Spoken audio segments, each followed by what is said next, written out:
Hey guys, hi. I am Tulsi and I'm back with another Ganpati decoration video. These are the small tips and tricks that will help you during your Ganpati decoration.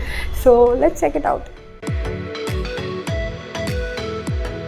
You get these small hooks with two-way tape behind, so you can stick these to the wall but not directly. Use paper tape and then stick the hook on the paper tape. This will make it easy for the removal without damaging the color of the wall.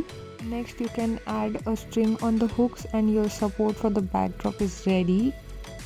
I have used these PVC pipe before. If you've not checked the video, please go and check it out. So I have made a different kind of setup this time. It is a triangular shaped. If you have PVC pipes, you can make it into various shapes and use it as a base for the decoration purpose. Next, I have tied foam sheet to the pipe so that it becomes easy to add in flowers to the base of my setup. Securing these flowers with the help of pins.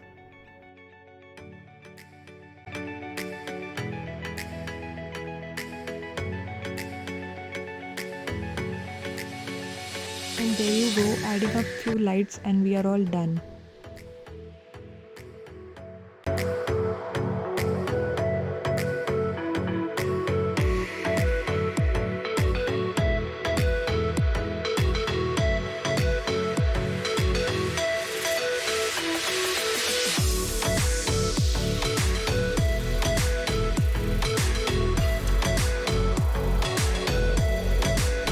If you liked my videos, do hit the like button below and don't forget to subscribe to my channel. Also, stay tuned for more videos. Until then, bye. Take care.